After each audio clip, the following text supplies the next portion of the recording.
啊，星期五嘅時候啦，咦講一講啊，10月中㗎咯。係啊，眨下眼就10月中㗎啦，係啦，大家都應該開始儲緊啲嘢喺個肚度，係咪？係啦，咁啊，即係雖然我哋咧睇到啊，今次咧就話喺今個嘅季度當中啦，大閘蟹咧就因為嗰個產量少咗，所以貴咗2成。但係我都見到咧喺好多社交網站上面，大家都已經約緊食大閘蟹，點知食緊添啦？準備就係嘈肥自己㗎啦。係嘈肥自己，同埋而家咩啊嗰啲咩大閘蟹自助餐啊嘛，係驚你食得唔夠，2隻唔夠嘅，3隻啦、4隻啦，睇你食得幾多。係啦，咁所以咧，即係嗱，有一啲嘅朋友咧，如果係好着重自己嘅身體啊，或者呢個嘅體型嘅話咧，佢哋就當然啦，好努力咁食之餘咧，亦都會好努力去到運動嘅。咁講起運動，當然啦，每個星期五都會有佢嘅出現啦。有我土陳志健啦 ，Hello， 大家好啊，點啊？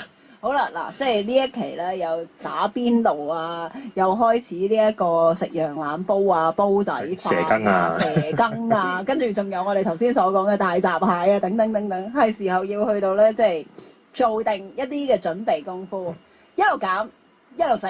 我覺得嗰個唔係減啊，即係佢做唔到減嗰樣嘢，只係食咗嗰啲平衡翻嘅啫。如果唔係，你應該會肥得好快嘅。咁所以都要 keep 住咁做嘅。所以要去做下運動啦。雖然而家啲天氣都唔錯，咁但係大家都應該慣咗喺個 gym 入邊做㗎啦。因為可以同時間做到好多唔同類型嘅運動。但係做 gym 嘅時候咧，大家如果係冇乜特別嘅做開嘅時候，通常都係入到去做咩？跑步咯。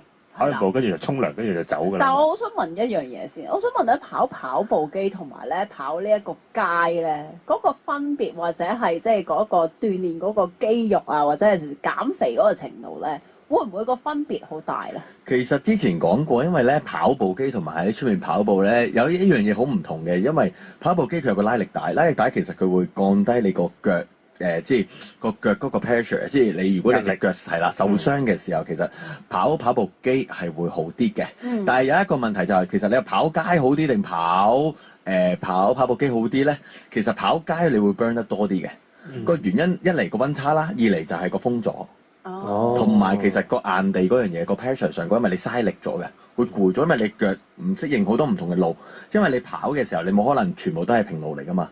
有時可能上山，有時可能落山。落山嘅時候或者上山嘅時候，可能有啲石仔。咁你其實可能你避過啲石仔，或者你可能有時你要停低再去嘅時候，其實佢已經吞咗好多唔同嘅嘢。所以跑街其實 burn fat 係 burn 得多啲嘅。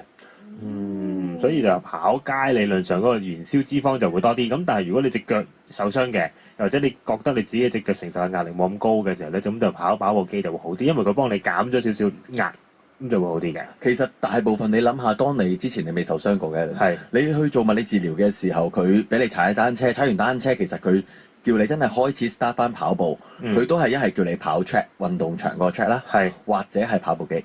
因為運動場比較好嘅原因，因為佢個跑道上高其實佢有啲彈性嘅，佢個減壓嗰樣嘢都係大啲。咁同埋就話點解跑步機其實就係嗰樣，因為個壓力冇咁大，咁你自己可以 control。即係 so far 你話我個 speed 你可以慢慢減慢或者加快，個 slope 你都可以增加。即係增高或者降翻低，係啦個斜度。咁如果你跑街，你上咗山，你落山同上山，其實你可能你調校嗰個速度，除非你即係 call 車啦。即係唔會話跑下覺得攰嘅時候就可以冇咁斜，唔得嘅。你仲係響一半啫，你仲有一半要跑翻上去。係啊，咁所以其實跑街，如果你話真係好計算嘅話，我諗大概可能多緊15至到8% 度啦，即係如果比較嚟講，會多少少嗰個嘅程度。咁所以大家可以留意下，如果你真係接受到或者頂得順嘅話，就可以試下跑街啦，唔好淨係跑呢個嘅跑步機，或者轉下咯。即係可能你先頭一開始跑嘅時候跑步機，training 咗先，跟住之後先至再去跑街。因為有時就係話跑步機個強度未必好強嘅時候，你跑一段嘅時間啦，其實都會增肌嘅，個肌肉上高會多啲嘅。係啦。OK， 好啦，嗱咁啊，除咗跑步機之外啦，喺我哋嘅健身室裏面咧，都有好多唔同類型嘅一啲嘅機械啊，一啲嘅機器喺度啦。咁啊，今日咧我哋亦都會去到同大家講下㗎。譬如我知道咧，我哋成日都講啦，有啲爬山機嘅咧，其實呢個都係除咗跑步機之外，好多朋友都會選擇嘅一個嘅訓練方式嚟㗎。其實有2部，而家其實爬山機，因為其實有一部咧，我見過而家新啲，即係叫新啲啦，新啲嘅意思係我諗我都有半年前去過個朋友嗰間健身室，咁佢有一部嘅爬山機，就好似一個樓梯級咁樣嘅，係。即係 exactly 係一個樓梯級慢慢上嘅，即係佢係一個咁係咪拉力帶。高㗎？即係嗰個樓梯同樓梯中間嗰個高度。我諗同我哋平時行樓梯嘅高度差唔多，係啦。咁我唔知佢係咪可以褪幾格啦。咁但係爬山機佢好嘅又係個好處，其實又係可以 control 你個時間性，或者又係因為如果我哋去跑樓梯，其實有一個問題嘅就係又係個壓力嗰個問題，同埋有時快同慢嘅時候，你因為你落樓梯你好慣。你會跳落去噶嘛？係跳落去，其實個 pressure 會好大，未必會好攰。但係因為佢嗰個樓梯機咧係有一較上同埋較下嘅，即係好似落樓梯咁樣，好似上樓梯咁樣嘅。咁呢一樣嘢就個 training 上高就會安全啲啦。咁你可以喺唔同嘅 training 上高有唔同嘅即係嗰個強度訓練啦。咁就會好啲。咁但係我想知道嗰個新式啲嗰個係咪真係好似行樓梯咁一步一步，跟住好似跑步機咁有條帶俾你咁樣 keep 住嗰個速度，咁你要跟住佢嘅速度咁一上咁樣。其實你諗下，佢好似真係一個 puzzle 咁樣啦，一個L 字咁樣上嘅一個 puzzle 咁樣咯。佢拉力帶係將個樓梯係咁樣轉一個 circle 咁樣轉嘅，都幾得意嘅。即係同跑步機有少少唔同。佢部機係高啲嘅，即係可能你 over 我諗個人咁即係高過個人嘅。係啊，即係踩上去跟住轉上去嘅。呢個就比較得意咯。咁但係如果以往嗰一直就係樓梯機就係兩隻腳其實不斷咁樣向下踩啦，個 handle 其實應該係 fix 咗嘅，即係唔同Skyrock 嗰部嘅，就咁向下踩嘅，係啦，有少少唔同。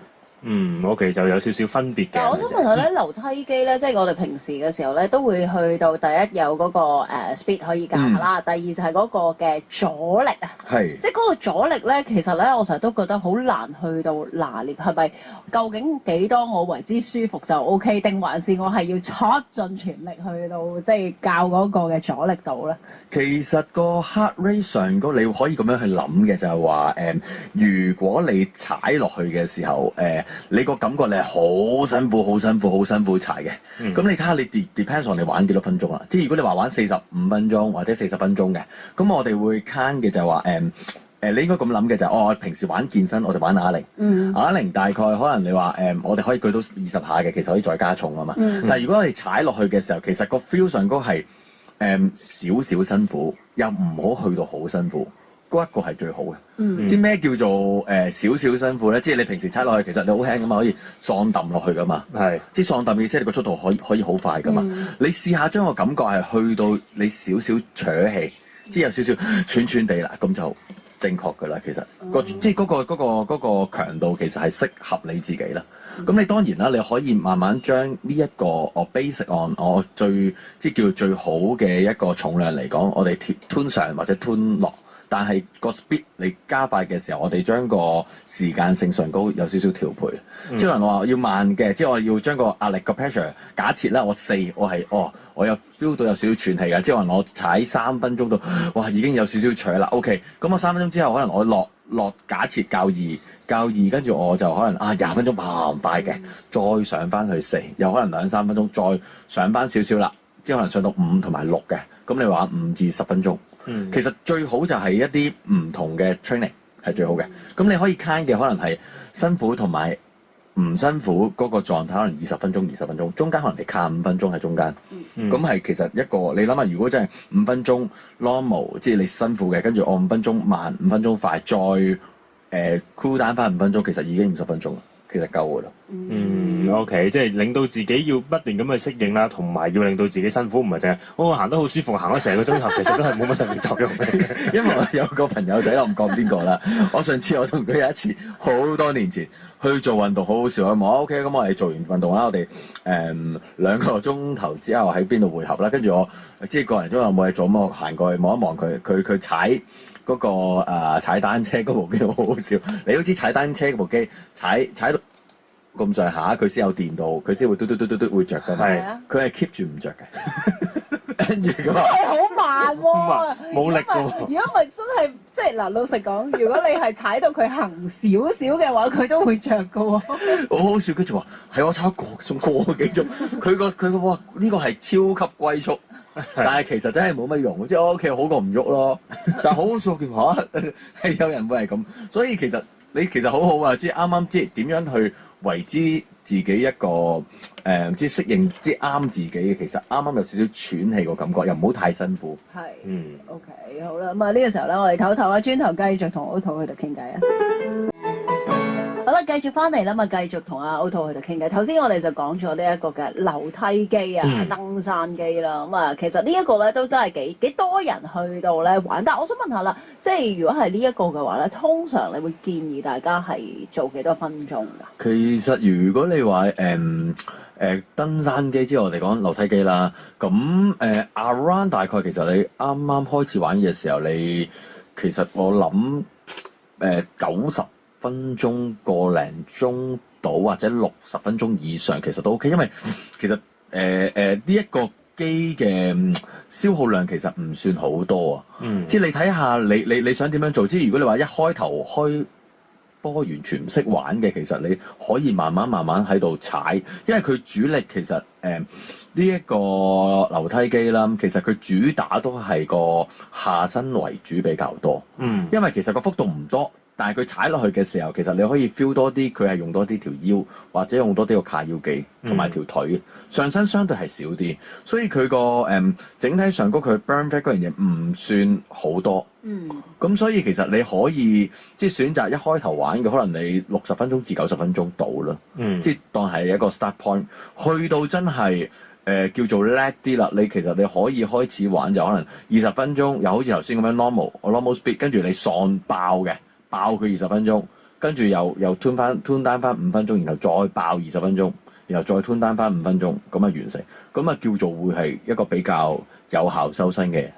如果係咁，其實即係你話最起碼60分鐘嘅話，其實已經完㗎咯，去到淨係玩咗嗰個沖涼啊就沖涼㗎啦喎。但係初學者其實都應該係。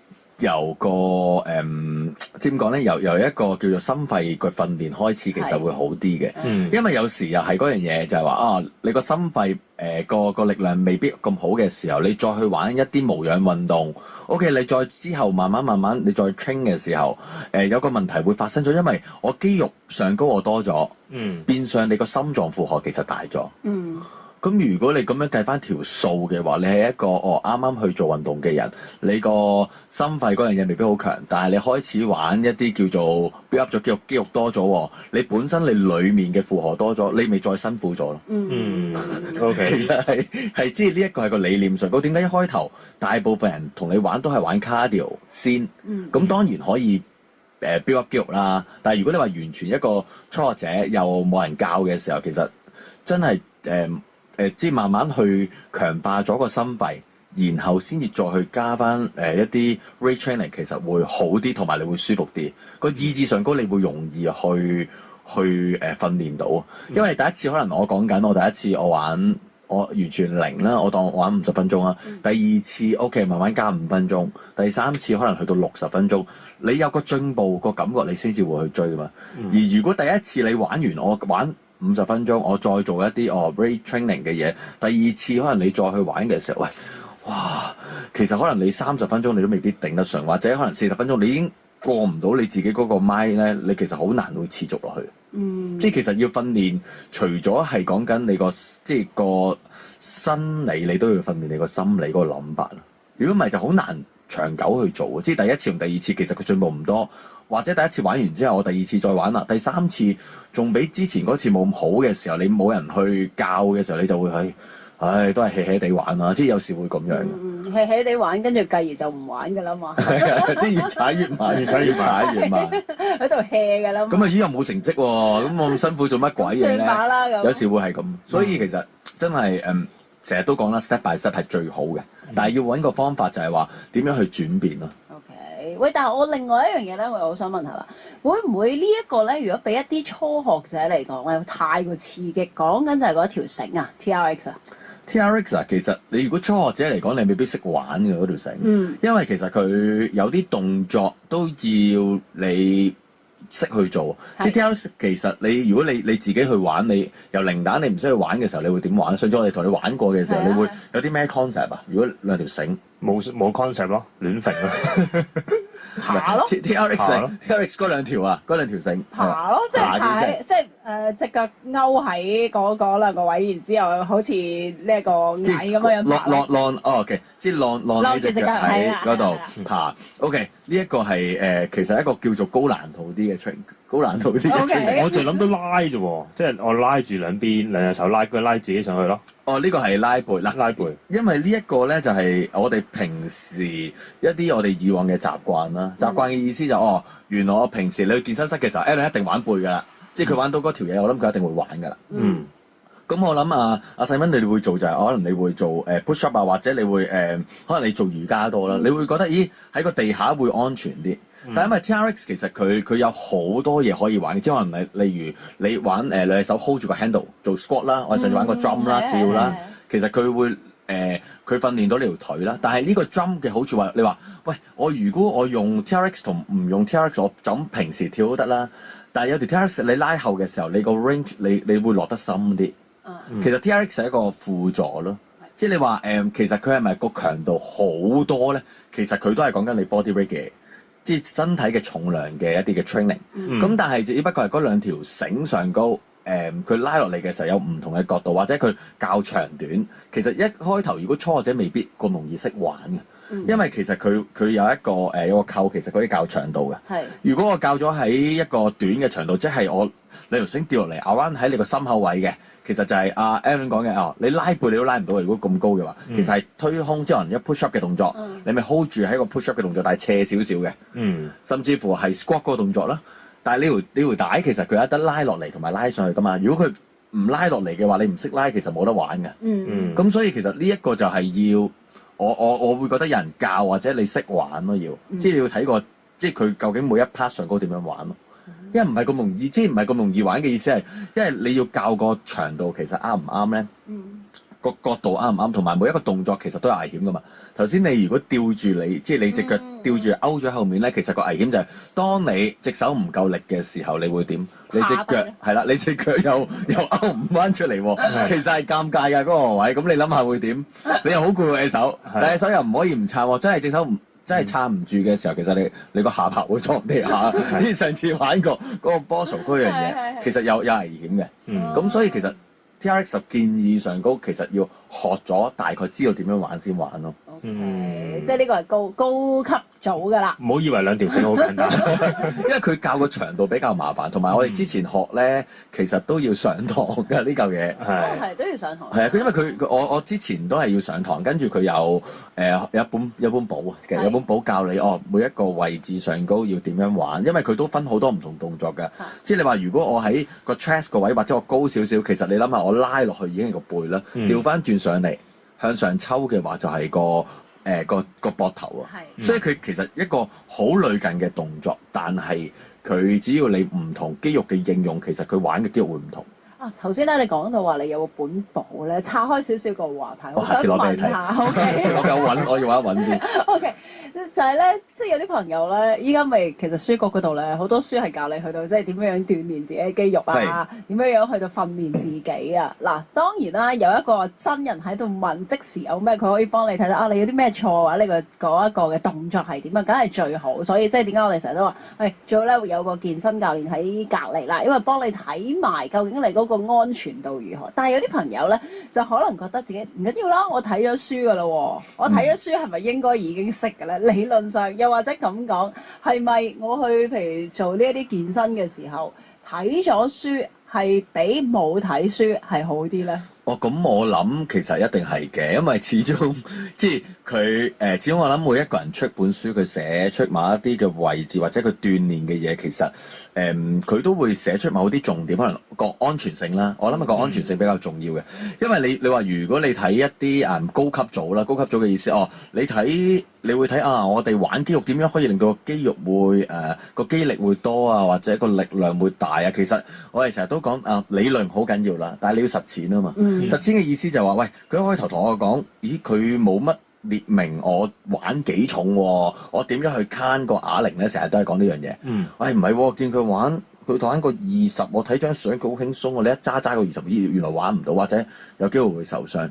因為其實你會好專注你去睇嘅時候佢講書本上高講，可能你話哦肩胛骨向下壓，咁你即係一個問號，乜嘢嚟㗎？即係你可能你揾好多你上網可能你揾到好多唔同嘅片，可能佢會有教，但係你自己 feel 唔 feel 到咧？呢個就係有少少唔同嗰樣嘢咯。但係當然啦，理論上高其實你越知得多，其實係越好嘅。你諗下，如果假設你揾個健身教練都好，你可以拋下佢啊嘛。即係喂，唔係喎，睇本書佢咁樣講，我睇下佢點樣去拆解你咯。咁但係你話因為如果你話睇書，佢書本上高佢冇人去嗱，一嚟最危險嘅就係重量上高啦。重量上高，如果你揀咗一個 over 你自己嘅肌力嘅啞鈴嘅時候，你有機會受傷啦。第二樣嘢嘅就係話OK，我睇書，我睇書嘅時候，肩胛骨向下壓，壓得好好啦。但係你推到可能最後嗰幾下，其實你需要有人幫嘅。咁呢一樣嘢書本咪幫唔到你咯。咁同埋有時就係話書本出嚟嘅嘢係咪100%一定正確咧？其實又未必一定係。咁所以我會覺得書真係要睇嘅，但係實踐我諗都係揾翻個專業人士去教你，其實會好啲嘅原因係個安全性啦，同埋就係真係一受傷其實係好耐唔使玩㗎啦。OK，好啦，嗱咁啊，希望咧，即係呢一個咧，亦都俾大家一個 tips 一個參考啦。好，唞唞，繼續翻嚟咧，同阿 Otto 傾偈啦。好啦，繼續翻嚟啦，咁啊，繼續咧講下喺呢一個健身室裏面嘅一啲嘅設備啊，一啲嘅措施啊。咁啊，另外一個咧又係同繩有關啦，但係咧今次咧就唔係頭先我哋所講嘅 TRX 啦，就講緊真係真正正嘅跳繩啦。依家我諗係我諗跳繩咧，你話連鎖式嗰啲咧，即係之前咧就真係比較少見到，反而係一啲咧可能即係獨立啊，自己一間啊，或者係比較係叫做點講咧比較拳館啊，係咯，我諗舊式少少會多少多啲呢一類型嘅運動去到玩啊。其實而家好多唔同嘅 centre 其實都慢慢都有嘅，咁但係因為都係嗰句，因為跳繩太容易係咪？跳繩即係自己可以。你擺條繩喺度，我會覺得你呃我錢咯，其實係啊，呢個係其中一個 concept。咁同埋有時就係話，當你我唔知你有冇見過，而家我聽啲朋友講好勁嘅，而家啲跑步機咧係日排隊嘅。佢哋講排隊係好誇張，佢話我諗住去做個 gym 啫，咁我排隊，哇！排緊3個人，唔係排緊3個人，係每部機排3個人，你點樣去做啫？你跑步機你 at least 你跑20分鐘，你其實如果你排3個人，基本上你走得㗎喎。咁所以其實我諗跳繩係有個好處嘅，係任何地方都可以跳到啦。即係可能你屋企其實你有張墊。你有條繩其實已經可以玩到啊！但係唔好睇小，因為跳繩其實個強度都幾犀利嘅。因為跳繩其實佢就係講緊佢個身體個協調性啦、個心肺啦，同埋講緊嗰個令到你自己嗰個身體上嗰個 core 位個訓練其實都幾勁嘅一樣嘢。所以你見好多唔同嘅拳手啦，即係可能你話拳擊也好。MMA 也好，Muay Thai其實都會選擇跳繩嘅，因為跳繩其實都係一個幾勁嘅 heart rate 嘅訓練，同埋一個 burn fat 得幾多嘅嘢。但係而家其實就會配合咯，即係你跳繩，佢會做一啲唔同嘅training 喺中間，咁就會再加強個訓練啦。咁 for example 係可能你話我跳繩，我跳5至7分鐘或者5至10分鐘 finish 咗，個速度其實你好 depends on， 即係你其實跳繩係個節奏嚟。你可以快可以慢啊，其實佢冇特別去 count，但係你當然你最快嘅速度係最好啦。咁你跳完之後，可能你做緊一跳完之後即刻做50下 push up，做捲腹做50下，跟住仰起坐，跟住full range jump 可能做20下，你 keep 住做 around 3 set 其實已經好夠。一個好 full 嘅 training，因為你跳。你諗下跳繩嘅時候，其實佢會訓練到你好多唔同嘅肌肉啦。可能你全身嘅肌肉根本上可能係講緊8成至9成肌肉都喐緊。因為你跳嘅時候，其實你揈啦，揈嘅時候膊頭啦。咁你跳嘅時候，你協調嘅時候，其實你除咗隻腳，其實你個 core 都會喐好多。咁你放得越鬆，你揈得越快嘅時候，其實你隻手上高你好多唔同嘅 training 都得。同埋繩都好得意啊！繩都有分，有啲繩係可以加重量噶嘛，喺嗰個handle 嗰個位，有啲繩係有重量嘅。拳擊嘅繩有少少唔同，拳擊嘅繩比較相對比較輕啲嘅。係咁泰拳嘅繩我哋有時跳嗰啲係跳水喉通啦，我哋叫一碌圓圈咧，勾啲腳趾咧，勾啲腳趾會瘀嘅。係啊，但係個速度就相對冇咁快嘅，嗯所以你留意下，因為好得意嘅拳擊大部分你點解一跳可以跳到好多下，泰拳嗰啲唔可以跳到咁多，因為條繩嗰個 design 係啊好得意㗎，你留意下佢哋有啲水喉通咧，以前我哋跳又係哇勾落去，佢隻哇瘀㗎。好痛啊！喂，咁我想問下啦，因為咧其實繩都有唔同嘅一啲物料去到做噶嘛，嗱有好多即係譬如我哋細個開始去到咪就係一條麻繩啊，定係即係嗰啲白色嗰啲咧，唔識叫咩？麻繩又有啦，係但係橡筋又有，係啦，橡但係亦都有一啲係咧，咪喺出邊咧圈個膠套嘅。哦，膠套又有啦。即係嗰個咁，其實有冇分別㗎啦？水喉通嗰啲叫水喉通咧，即係膠圈嗰啲咧，成個水喉通。其實個重量啦，個 rate， 我自己中意跳就跳皮繩嘅。皮繩個 speed 會快啲嘅，同埋個聲好聽啲嘅，我覺得。啪啪聲係咪？因為你如果你左右揈嗰啲，好聽好多啊。同埋你可以跳，真係跳到3下噶嘛，三下，有啲跳6、7下噶嘛，好型噶嘛。咁其實好 depends on 個重量咯。水喉通應該係重啲嘅，同埋有啲喺個 handle 揸手嗰個位咧，其實有重量嘅。嗰個係訓練你個膊頭比較多咯。